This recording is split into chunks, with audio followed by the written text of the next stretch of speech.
the prison that I was in Iran was different, very different than the prison I worked in Louisiana. Within the prison I was in Iran, I was in a ward that was basically for political prisoners. It was mostly Iranians there, mostly kind of pro-democracy activists, but we were all isolated from each other. There was no kind of yard time, or there's not much interaction between people in their own cells. Very highly controlled.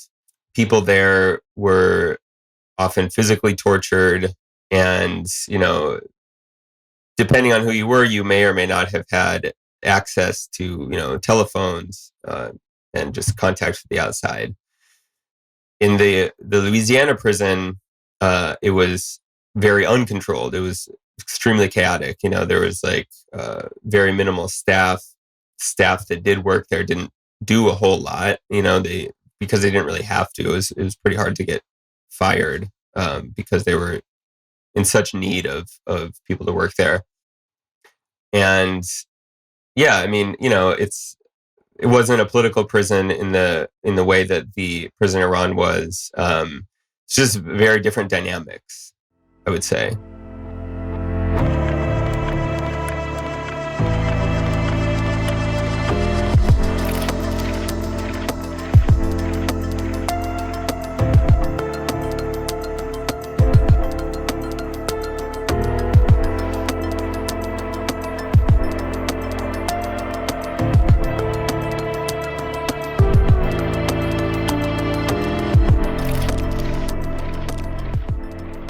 Welcome back to the Prison Cells podcast. I'm one of your hosts, Robert Craig, the Associate Director of Abolished Private Prisons.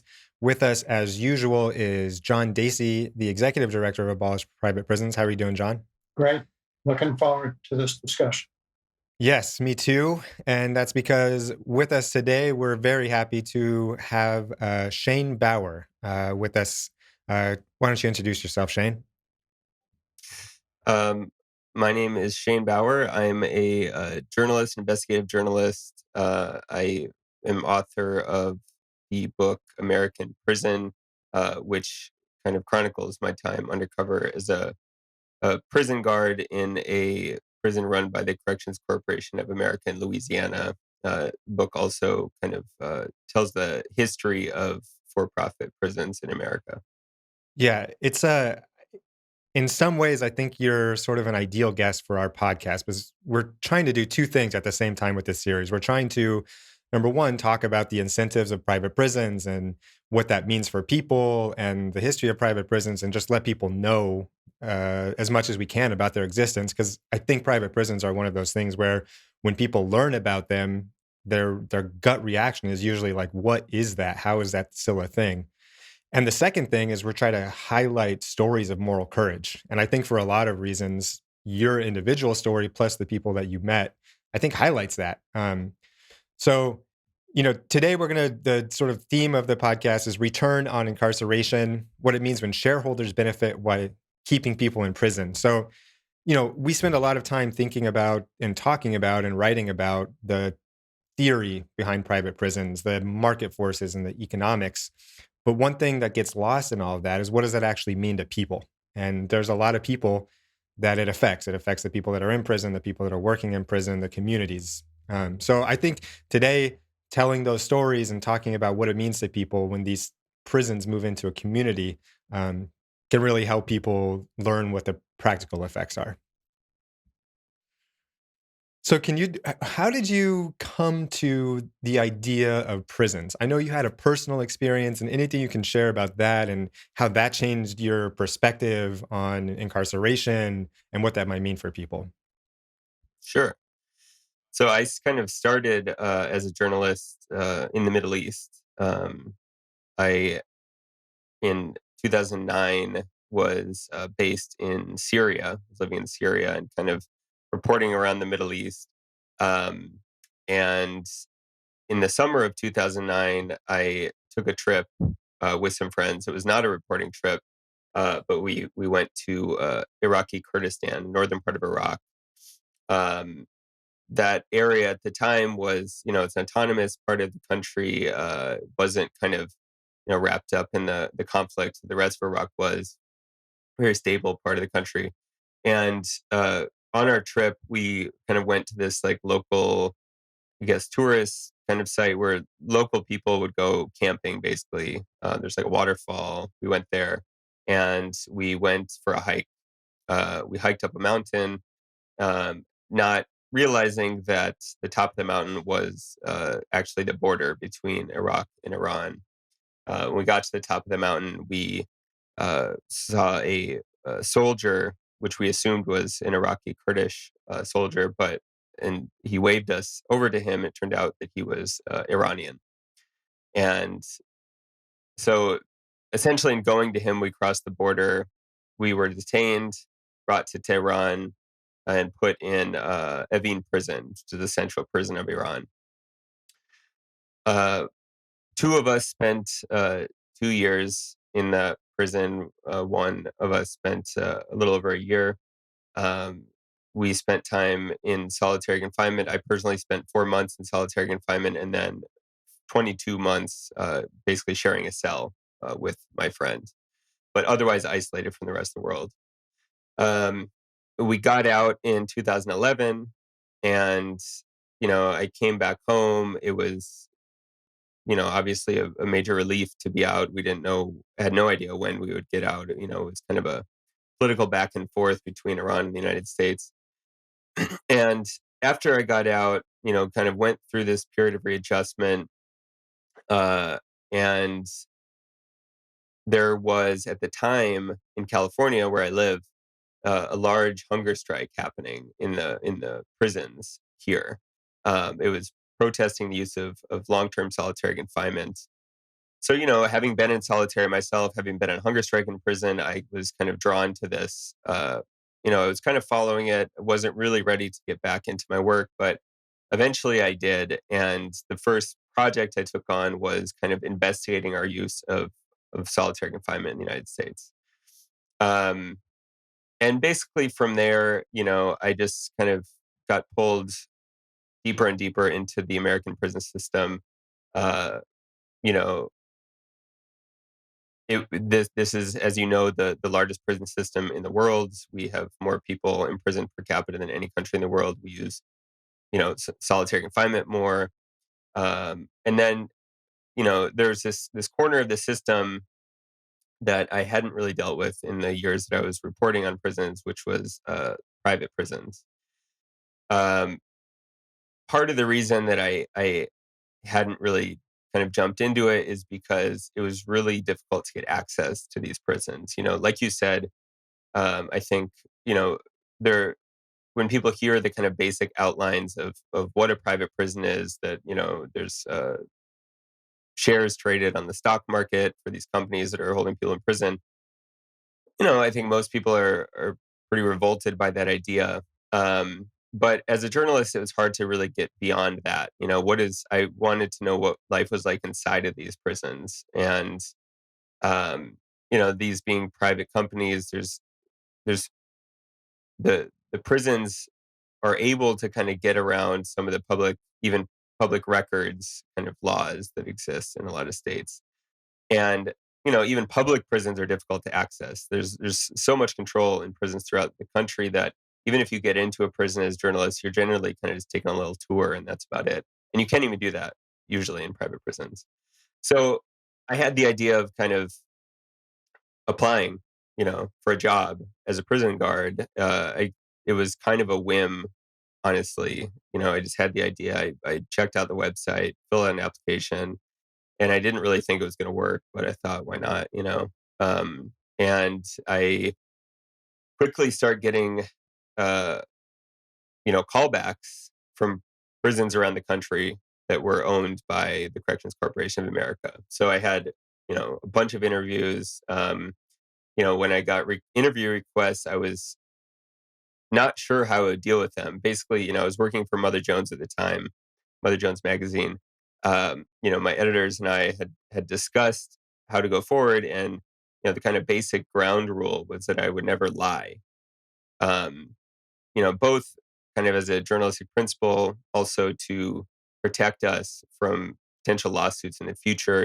They could say that I was fraudulent in my application. So, when I'm facing the possibility of doing these interviews, I'm thinking, okay, they're going to ask me, questions about working in prisons and how am I going to get through this without lying. But it turned out it was really easy because they didn't really ask me much of anything. They just they didn't ask me why I wanted to work in a prison. They didn't ask me about my job history. It was basically it was almost that they were kind of trying to sell the job to me because, you know, the prison I ended up working in, they paid $9 an hour. It was hard, even in this town in Louisiana that was really poor. It was hard for them to get people to work in a prison for $9 an hour. So they were almost kind of just trying to recruit, people. They were taking people right out of high school. They were hiring former prisoners as guards. They would really take anybody. You listed on your application that you were an investigative journalist, right? Yeah. It's really shocking in some ways that wouldn't throw a red flag to anybody in the whole system. That's Yeah, I mean, I can only guess that they didn't read the application. Right. And you talk about in the early days when you're sort of learning the people that you're working with and going through the training together, you stood out in a lot of ways, right? From the people that were going through the training with you. Yeah, I mean, I wasn't from Louisiana, and it's kind of like, okay, why is this guy coming all the way from California for this $9 an hour job? I think it didn't make sense to a lot of people, and but I think it's a lot of people that worked there had backgrounds that they didn't necessarily wish to discuss. There had been, police officers who had been kicked out of their departments. There was one guy who had worked in a juvenile detention center in Texas who had been kicked out because he uppercutted a minor. So it's this kind of culture of okay, many of us have pasts. We're not going to pry into, each other's background. So people, sometimes there were some questions like, why would you come here from California? And I would just kind of say something like, hey, you never know where life's going to take you. And nobody would pry further. Right. Yeah. And I thought another interesting thing about the employment side of it is it seemed like everybody through the whole process knew that the $9 an hour was not enough for what you were going through, from the woman at the gate who let you in the first time to the supervisors up to, running into some of the higher ups. Everybody knows that $9 an hour is not enough to put yourself in a situation that can be potentially dangerous and stressful and everything that goes along with that. Yeah. I mean, it was a weird situation because the wages were not set by the prison. They were set by a corporate office in Nashville, so people at the prison, including the higher ups of the prison, wanted to be able to offer more. And they knew that the fact that people were so underpaid was essentially a security risk because, like they told us in training, they would repeat this point over and over again, that you're going to go in there, you're going to be working in there, and people are going to offer you, prisoners are going to offer you more money than you make. Asking you to smuggle in, drugs or cell phones or whatever it is.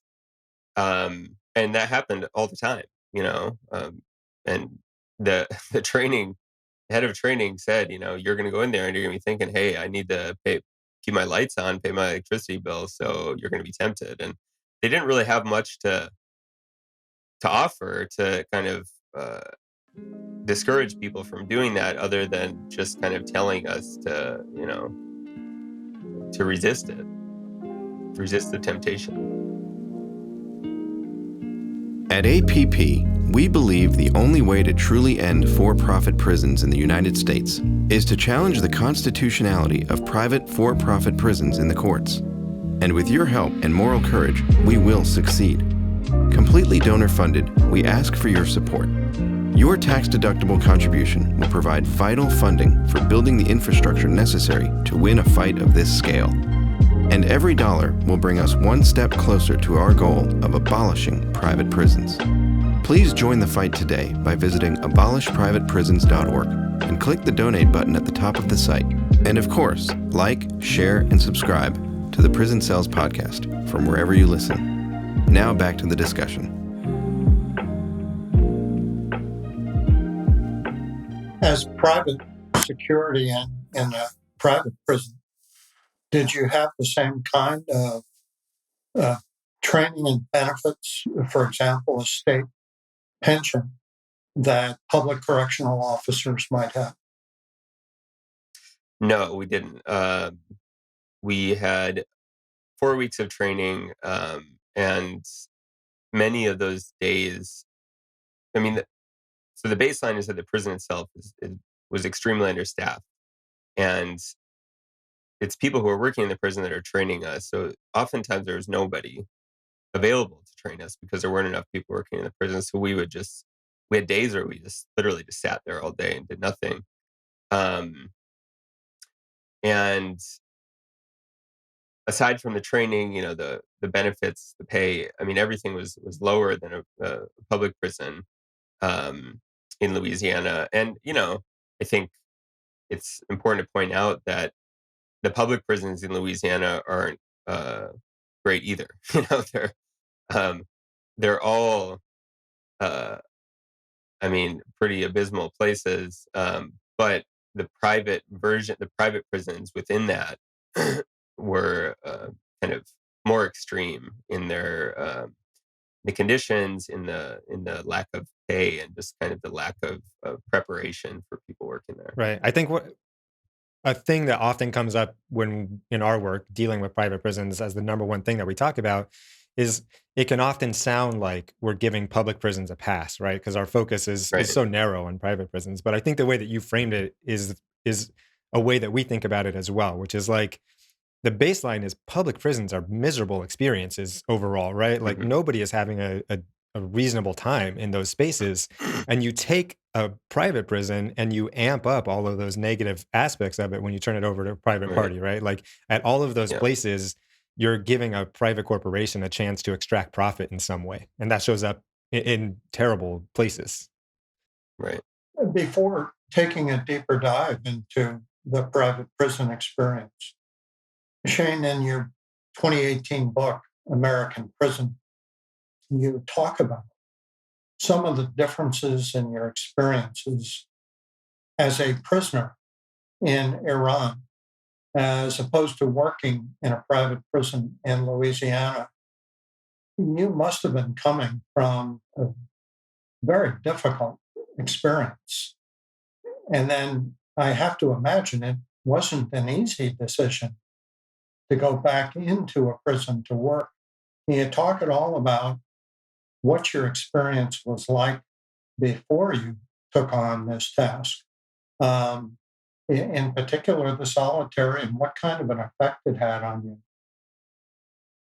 Yeah. I will say that the prison that I was in Iran was different, very different than the prison I worked in Louisiana, or at least within the prison I was in Iran. I was in a ward that was basically for political prisoners. It was mostly Iranians there, mostly kind of pro-democracy activists. But we were all isolated from each other. There was no kind of yard time, or there's not much interaction between people in their own cells. Um, Very highly controlled. Um, People there were often physically tortured. And, depending on who you were, you may or may not have had access to, telephones, and just contact with the outside. In the Louisiana prison, it was, very uncontrolled. It was extremely chaotic. There was like very minimal staff.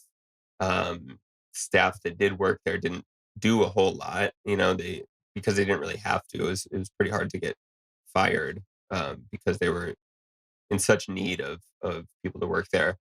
And yeah, it's it wasn't a political prison in the way that the prison in Iran was. It's just very different dynamics, I would say. But I think for me, coming, a lot of people, I get this question a lot of, like, was it? You think it was more difficult for you to kind of take that on? And I think in some ways, maybe it was less. I mean, because the kind of idea of prison for me was, had been so demystified because I had spent 2 years in prison, even though it was in another country. It didn't feel like as much of a leap to go inside. And I'd been writing about and reporting on American prisons for a while before that.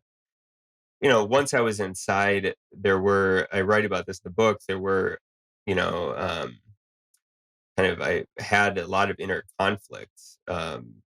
Having been a prisoner, it was kind of like, I think, made it in some ways more difficult to be a guard. I kind of thought of it when going in as, being a guard I was just kind of going to be like occupying the role, and doing as little as possible just as a way to see what was going on. I wasn't really going in to write about what it's like to be a prison guard. But of course, once I got in there, I had to be. And so I quickly found myself in these power dynamics with prisoners. I'm locking them up. They're, trying to get what they can, trying to kind of push as much as possible against the kind of norms of authority in the prison, which as a prisoner I did. Every prisoner does. You're always trying to get as much leeway as possible. Um, so I had to crack down. I mean, everyone in prison, whether you're a prisoner or a guard, you have to set some kind of line and defend it, and otherwise, you kind of get walked all over. So I had to do that, which just made me become just another guard, and I would feel guilty about that. Like, you know, I remember a time that I found a cell phone. We were doing sweeps of public areas. I found a cell phone, and you know, I was new to the job, and I saw this phone and I was really conflicted. I kind of went through this process in my mind, like, do I take this phone? What would I have done to have a phone when I was in prison? Um, and there was a prisoner that saw me see the phone. He was watching, and I knew that if I left it, I would probably get points with the prisoners. It would make my life easier in some ways dealing with them. But at the same time, the prison management is so suspicious of the guards because of this low pay, because there's so much temptation uh, to be, basically doing illicit uh, sales in the prison, that they're suspicious of everybody. And I knew that if I took this phone, I would essentially alleviate their suspicions of me, which, as an undercover journalist, I wanted to get them kind of their eyes off of me as much as possible. So I took it. I took the phone, and that was one of the many kind of times that would go home at the end of the day and just, in a way, feel like I was kind of betraying my former self. I still thought of myself more as a prisoner than a guard. I taught for a couple years before I went to law school, and I don't want to trivialize the experience of being in a prison for anybody, but I do think that one similar thing is you have to make these boundaries, right? And everybody knows that these boundaries are existing. And by the time kids are, 7 or 8 years old, they're also realizing that there's these artificial boundaries that everybody has to, follow these rules. And they can sense when teachers are not Right. capable of enforcing those rules, right? And I think we all have the experience of like going through school and being with teachers that Yeah. have good classroom management and teachers that don't. I when I was reading that section in particular, it struck me that you're like Yeah. everybody is doing this role play, right? Where like you're inhabiting the role of the guard. The people that are inside are inhabiting this role as a prisoner. And you have to do these things to exist in the system. And what really jumped out at me is Mm. when you left the system and you were able to talk to people not in your role as a prison guard, right? Whether that was other, fellow employees or other people that had been inside the prison, the Yeah, conversations were so much different, right? And the tones seemed, you're reading it, so I don't know for sure, but yeah. it seemed like the tone was so much different. And I wonder if you had thoughts about just like the difference in the role that you were inhabiting versus when you didn't have to play anymore and you were just yourselves, It's and what totally that different. I mean, communication I was met like. a prisoner who I had been guarding who got out, after I left the prison. So I met him on the outside. Um, so it's different in many ways because I wasn't a guard over him. The kind of veil had been lifted that even when I was a guard, I was, had a different motive, but he also wasn't a prisoner anymore. So it just, he was clearly going through a lot. He had just gotten out after 20 years or something. And, that's readjustment isn't easy for anybody. Um, so, I'm hesitant to describe us as equals even in that situation, but it was, we were much more on kind of on equal footing. He was talking to me, uh, knowing that I was a journalist. He was kind of more like telling his story in a way that's different when he's talking to a guard, even though we had many conversations, in the prison. Um, and I think, even for the people I worked with who I spoke to afterwards, the people I spoke to were obviously people who were willing to talk to me. Many people didn't want to talk to me after that. So the people that I did speak to were, generally people who kind of had grievances they wanted to air. They wanted to talk about the prison or the company or, uh, kind of say what they want to say about the situation. Yeah. And did you get the sense that it was like changing you even when you weren't in the prison anymore, right? Like I know from teaching again, just because that's the one time where I felt the strongest that I had to inhabit this other role. Even when you're not teaching in those situations, the role that you've inhabited so long starts to be a real part of you. And even when you're not there, you're acting that way, or you catch yourself like snapping at somebody in a way that you wouldn't feel like you would if you hadn't been inhabiting that role all day. Yeah, I mean, I think when I finished and left, I was actually surprised at how quickly that kind of uh, was undone. I mean, when I was working in the prison and I would come, to my house in the town in Louisiana, um, it was always hard for me to really shake that role, and it was kind of creeping into my everyday life, my interactions with people. But once I kind of removed myself from that situation, I did feel like it dissipated pretty quickly. Unlike when I was a prisoner, that took much longer. I mean, it's very different. I was a guard voluntarily, and I could leave at any time. Um, but when I was a prisoner, it was a years long process really to get rid of that edginess. I would snap really easily at people. Just was just dealing with PTSD in a way that I didn't as a guard, I think. But I think if I had been there, somebody who was working there because they felt like they didn't have any other options and spent years there, I'm sure it would have been very different. One of the dynamics you describe in your book was the relationship between the people working for the Private Prison Corporation, CCA, and the Department of Corrections. Mm, And it showed up in a couple of places. One passage from the book I recall is when the DOC people came in to such a violent and chaotic circumstance in the Wynn prison. yeah. The prisoners behaved very differently. Mm, It appeared to me that people were snapping more to attention following commands. yeah. And you also described the personnel in the private prison as dreading the visit from the DOC people. Could you talk about that a bit? That kind of the dynamic. Yeah. Yeah. I mean, the sense among prisoners was that Wynn was a joke. The private prison was kind of a joke. They didn't really take it seriously. They didn't take the guards are, it's like we're basically mall cops, and they knew that, we knew that. Um, and it, but yeah, as soon as there was a time when the DOC stepped in and basically took over the prison for a while because it had become so violent and chaotic.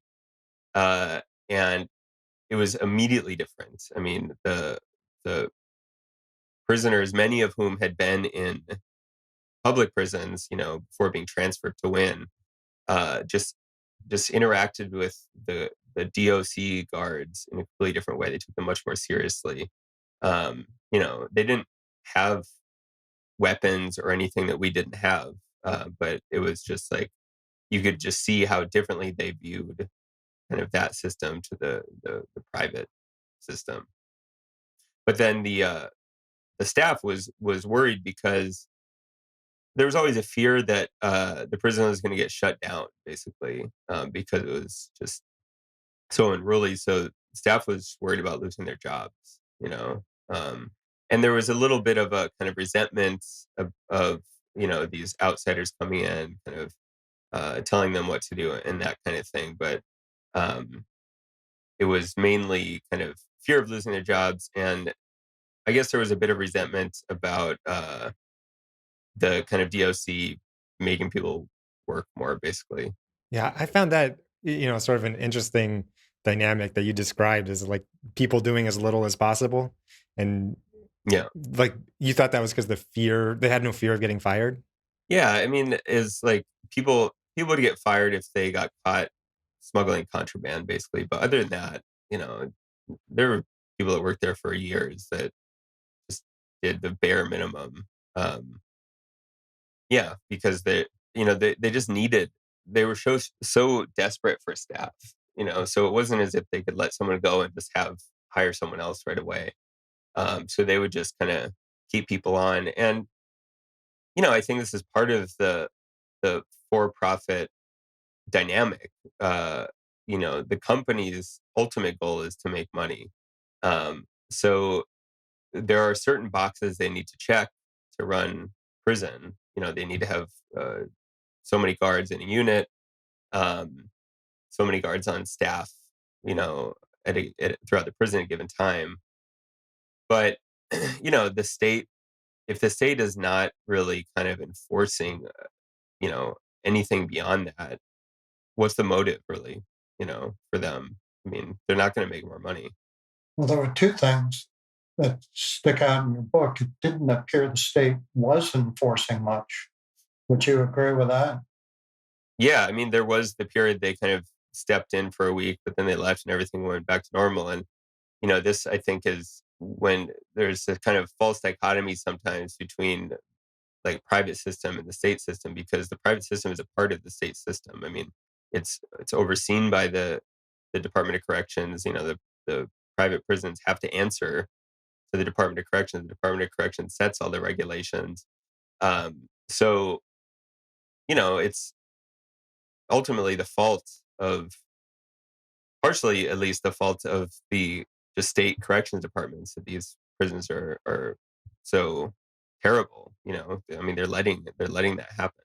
You also described in your book a pretty significant disparity between the amount of violence and death you observed compared to what the private corporation was reporting to the state Right. corrections department. Could you talk about that? Yeah. So when I was working there, whenever there was a serious violent incident like a stabbing or something like that, I would just note it. I was just kind of kept a log of dates and incidents that happened.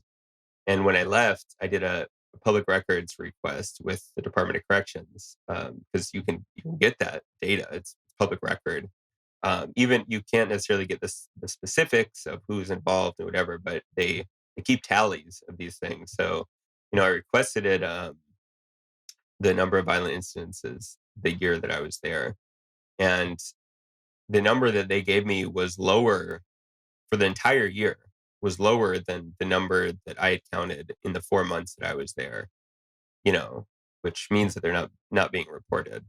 Um, which kind of goes back to this, just the issue, the difficulty of reporting on prisons, because even if you can get the records, they don't mean anything if the people they're filling out these forms are not doing it accurately, So I kind of had to be there to see what was actually going on day to day.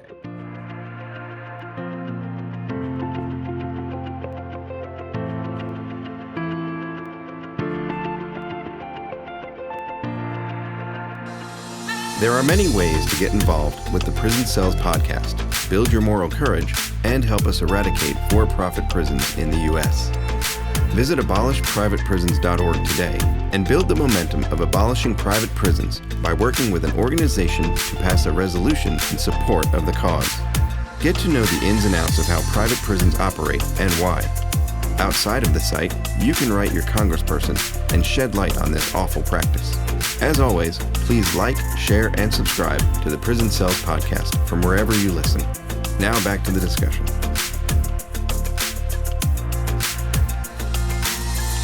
Yeah, the availability of records through public records requests is strange, because you can get access to things that get officially reported to the whatever the agency is that's overseeing them, right? So you have these official reports because the DOC is a public agency, and so they're subject to all of these things. But you can't get records that never get turned over, right? So any of the private proprietary stuff that goes on inside the prison, that stuff is completely unavailable. Yeah, and another example of that is in training that they showed us a video. It was a CCA video, and in the video, they claimed that the suicide rate in their prisons was lower than it was in public prisons, which indication that conditions were better in their prisons. There was one person who I had guarded when I was working there that later in the year committed suicide, and I ended up doing more reporting on him and writing about him in the book. And when I was doing these records requests, one of the along with violent incidents, I asked about suicides in the prison, how many suicides there had been, and they said 0. And so what I found had happened is, this man had hung himself in his cell, and essentially went into a coma. He weighed, at the time of his death, just over 70 pounds. He was taken to a hospital where he, was in a coma for a few days before he died. And during the time that he was in the hospital, the prison officially discharged him. So he didn't technically die until he was, he didn't technically die in the prison as a prisoner of Wynne. So they were able to kind of keep it off the books essentially by this kind of, bureaucratic maneuvering. Yeah. Yeah. It's one of the things it's really manipulates the statistics is the extent to which the private prisons can sort of pick the kinds of prisoners that are there, right? I mean, while of course the official final decision gets made by the state agency, they can structure the contracts in such a way to get certain prisoners, and then use that data to make themselves appear both a better sort of public investment, but also a better client to the state. Exactly. Yeah. Your book talks a bit about how the profit incentive in the private prison context very dramatically affects healthcare, healthcare delivery. Could you talk about that a bit? Yeah. Yeah. I mean, when I was in the prison, I saw, a lot of pretty extreme health situations. I met a guy who lost his legs to gangrene in the prison, and I was able to get his records later, and because he had filed a lawsuit against the prison, and basically what had happened is he was having a lot of pain in his legs, would go to the infirmary, and they would basically give him Motrin and send him back. And he's constantly trying to go get medical help, and it was trying to get sent to an outside doctor. Um, and so the contract that CCA had with Louisiana uh, stipulated that if the prison, you know, went to send a prisoner to for outside medical attention, the prison would bear the company would bear that cost. Um, so the prison was basically making a per diem of 30 some dollars a day on a prisoner. So taking them to a hospital is essentially thousands of dollars. It's a huge expense. So there was just such a huge incentive to avoid taking prisoners to outside medical care. Um, so this man lost his legs. He by the time he was in such a bad state that he wasn't sleeping, and the other prisoners in his tier uh, were threatening that if he wasn't, they thought he was contagious, that he had something contagious. They were threatening that if he was not removed from the tier, they were going to beat him up. So it was causing this kind of violent situation, and the prison eventually took him out. And by the time he did get medical attention, it was too late. Um, and these kind of things, I saw happening over and over again. Heart failure, just people that are begging for some kind of help that just couldn't get it. Hi, Shane. Tank Johnson here. One of the questions that I have was, I know kind of reporting, you saw, all that goes on, but can you speak to, I guess, some of the compassion that you've seen, and maybe if there's a conflict, if they're conflicted, to be compassionate, or what was your experience with the guards and Yeah. the inmates? Yeah, this was interesting, and not something I expected. We have these kind of ideas of like the role of the prisoner and the role of the guard. Obviously, they're very opposed. The reality in this prison is that the guards are almost all of them, the vast majority of them are poor people from this town who have no other options. They're not people who ever wanted to be prison guards. They're just doing it because they feel that they have to. Most of them were women. Many of those women were single moms who just needed health care for their kids. And so what I would see is that people would come in, they go through training, they start working, and most of them want to be uh, reasonable people. They want to be humane. They don't want to be kind of typical guards. And I would see people go through a similar conflict that I went through, which is, you have prisoners kind of trying to win your loyalty, and then you have the prison administration trying to win your loyalty, and you're kind of pulled in both directions. And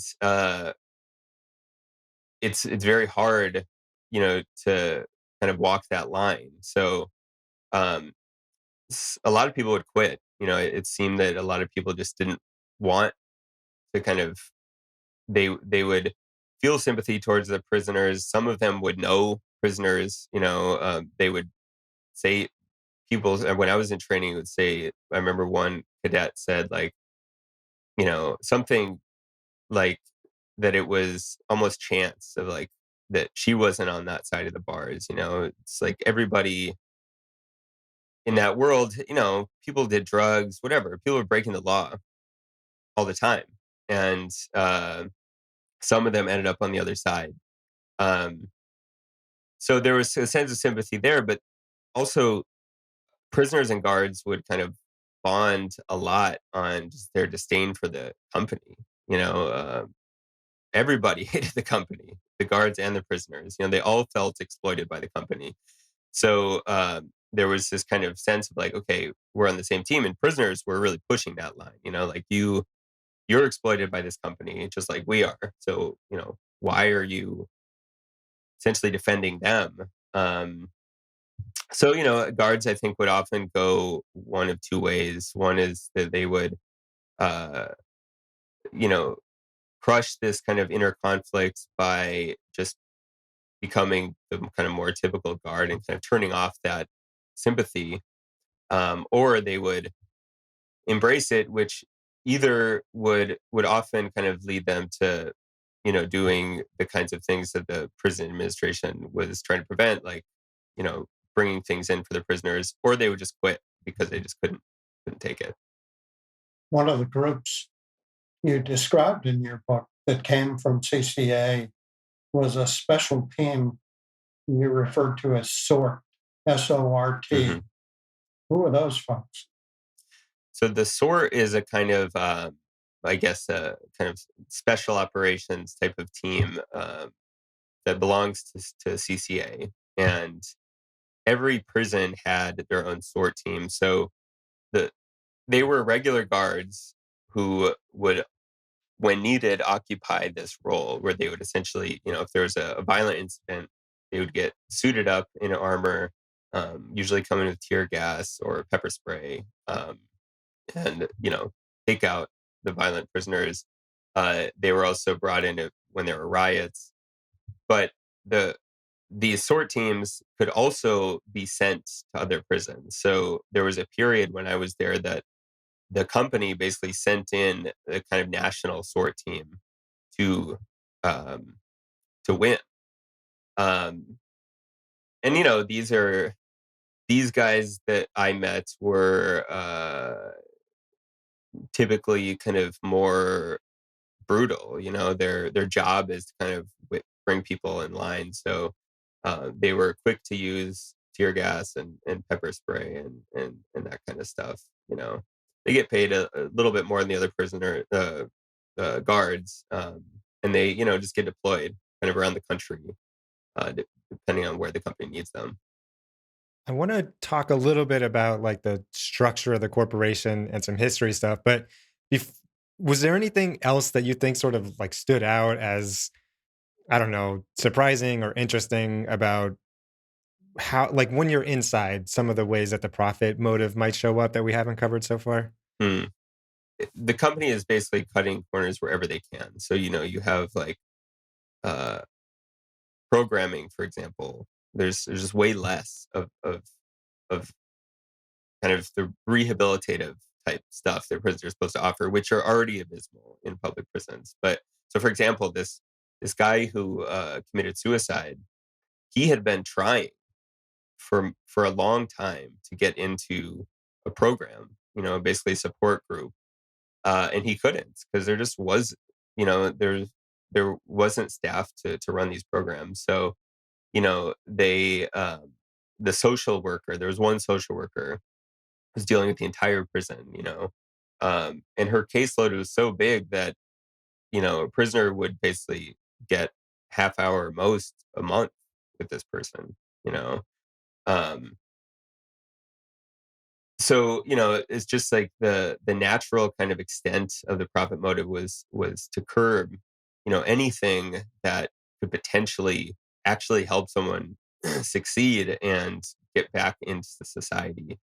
Um, and it went beyond that in making the prison more violent because there was, people had nothing to do. People were often locked down because there wasn't enough staff to run the prison, so that they would just lock it down. So people weren't even going to cafeteria sometimes or yard, and it just creates this kind of cauldron, where it's just so much tension, and it just is constantly erupting, and just trying to basically manage those eruptions. Right. Yeah, I think two of those things you said are interesting because we read and write about the theory, right? And there's a couple academic reports, one out of I think it was Wisconsin or Minnesota, that showed that there's qualitatively fewer rehabilitative and education programs in private facilities compared to public ones. And then there was a study out of I think it was Mississippi that showed that people in private facilities tended to spend 10% longer because of all of these incident reports that get written up. And so it's interesting to hear sort of the anecdotal experience of what that looks like that Mm, matches the academic theoretical side of it. yeah. Yeah. So let's go back a little bit or maybe up one level or something. And you did quite a bit of research about the origins of CCA. And then Hmm. afterwards, you did some sort of activism shareholder stuff. So what did you learn about the company itself and the structure?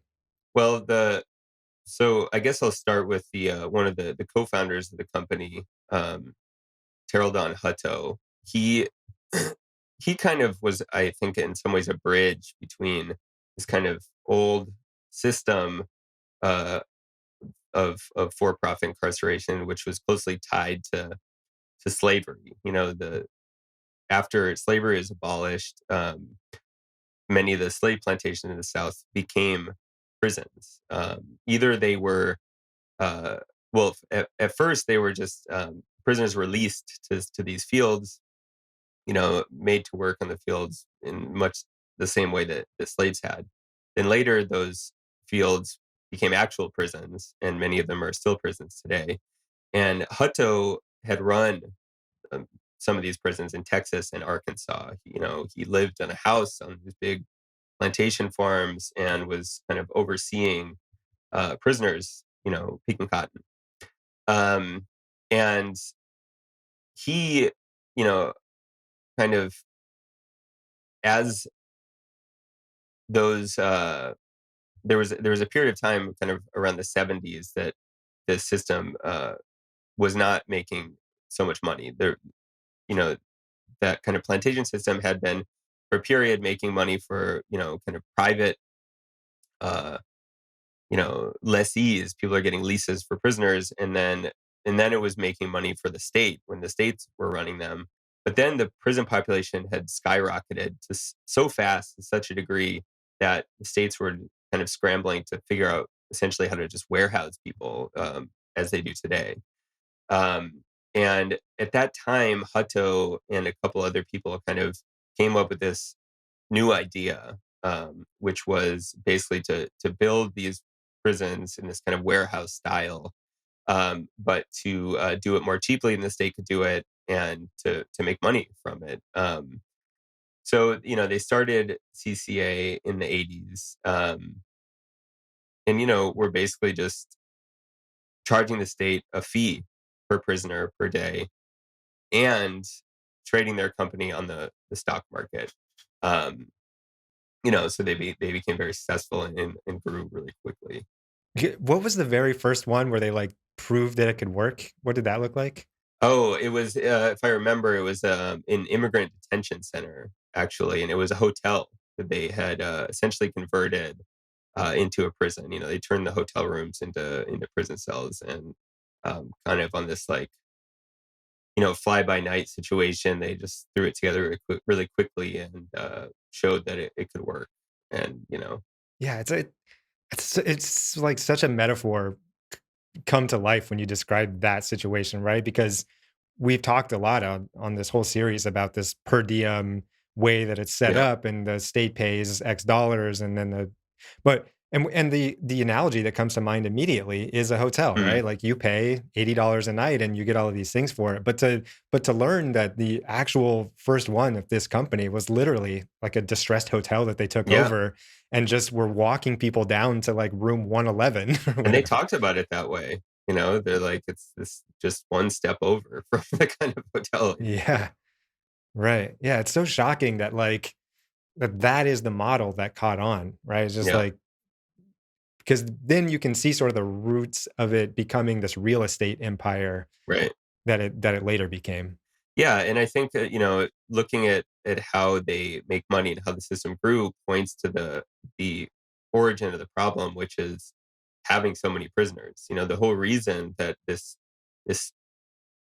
company found this kind of niche is because there's just so many people to put in prison, too many for the country to manage.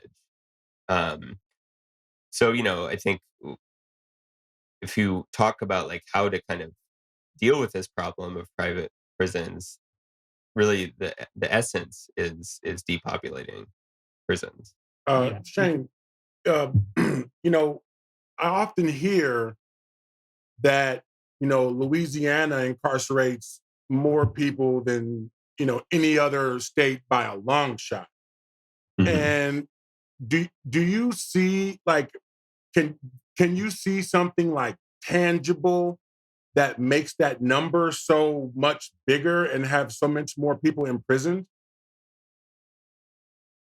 Yeah, I mean, it's a complicated question. I mean, just anecdotally, being like living in Louisiana during that time, there's police everywhere. I mean, the state is just so hyper policed in a way that I haven't really seen anywhere else. There's this kind of just like law enforcement approach. There's like the local bar. There was a cop that was just standing behind the bar, you know.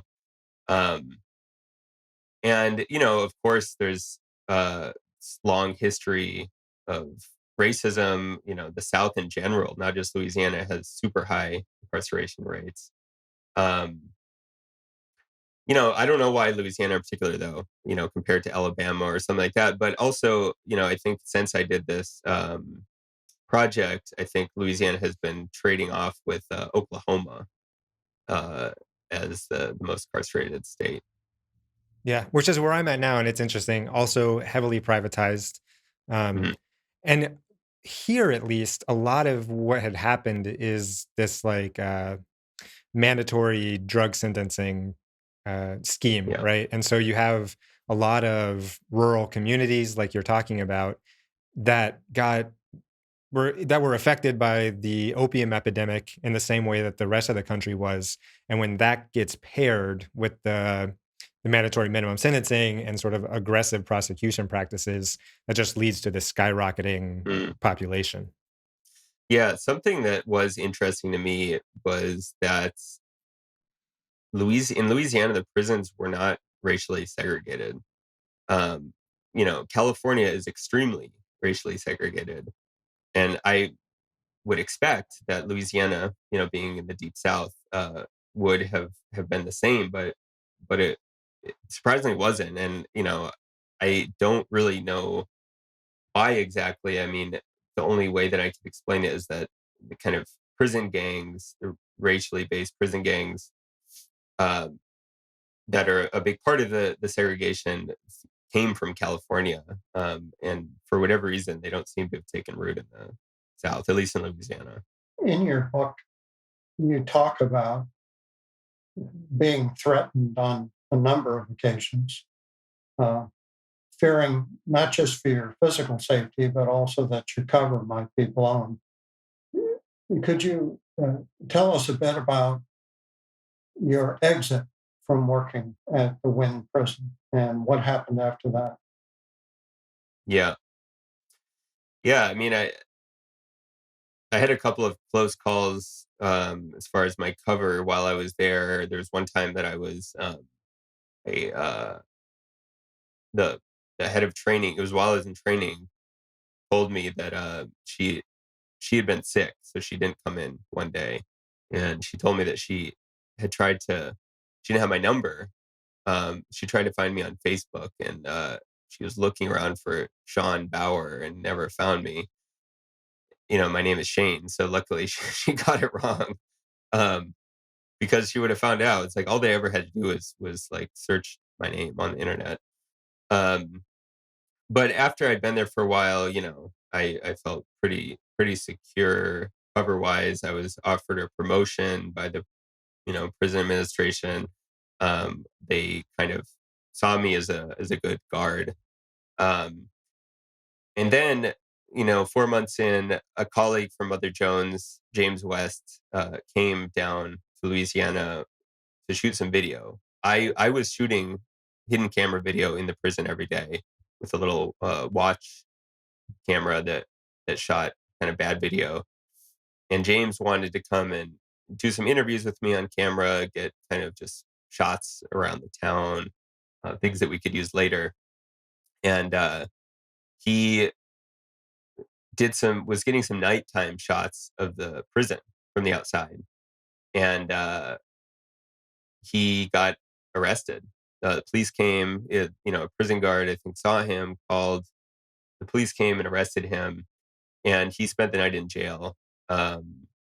And basically, while he was in jail, he had a package in his car that was addressed to my address. Had I think my name on it, So it seemed pretty clear that they'd figured it out based on questions that he was being asked about his friend who worked in the prison. They never said my name, but it seemed that they'd figured it out. So as soon as he got out the next day.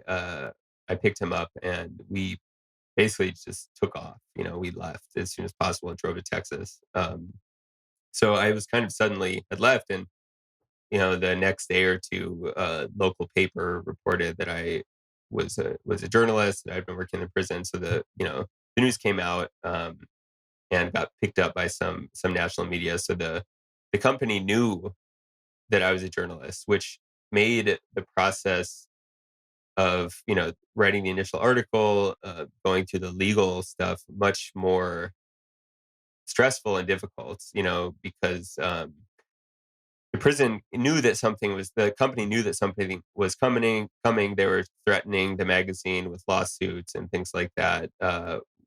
So it kind of extended the process of us preparing to get that out. But it didn't seem like the police cared that much, right? Like the public organizations, they sort of were like, who cares? No, they didn't. I think that, in fact, they actually said that to James when they were questioning him. Yeah, they didn't really look too highly on the prison itself. It seemed like the public police didn't really care that much about the fact that you were No. working for a private prison. Yeah, no, I got pulled over one time on the way to work for speeding, and I was in my uniform, and I tried to kind of do this like, hey, we're both on the same side, but they did not Yeah, care. it's just funny how there's this like Should I the send thin blue them an line does email? not extend to to whatever I think they see him as, like as the mall cops or however you described. So so what else were you able to do after the investigative stuff was over? You had started to put together a story. What else did you do through the to tell the story further? Um, I mean, I did a lot of just kind of Yeah, reading there's through like one other area I lawsuits and really things like that hope we to can against cover with CCA them. to see how much of what I saw Involved. seemed to apply to other prisons. Did a lot of historical research, and I also, I always wanted to interview the leadership of the I company, want and they to. I know denied my Robbie plans request. to cover this, but I want to And make sure he gets to so talk I about realized that his the way experience that when I he could bought kind of stock in get face to face CCA with and them went was to an at a annual shareholder board meeting. meeting. So I bought one share in the company, which allowed me to attend the annual shareholder meeting in Nashville. So I went there, and it was bizarre. I'd already been working on the You, project for probably 2-3 years at that point. I had written the article. I was working on the book, and there I was in the same room with all these people who I knew a lot sure. about, and uh, they knew who I was, and they were very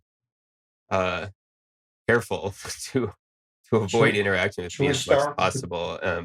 The shareholder meeting was interesting because in the time, so my article came out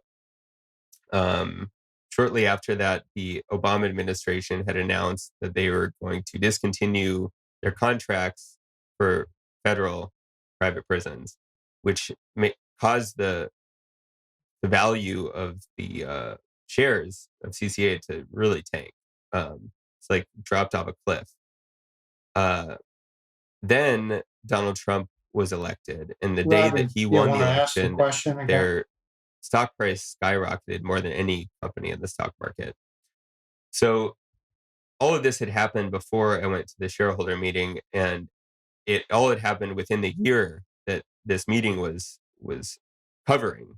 But nothing, nothing was mentioned. It was just kind of this, glowing, um, report on their prisons. They showed some kind of videos about how great the rehabilitation was, and there was really nothing of substance there. It was just kind of them all patting themselves in the back.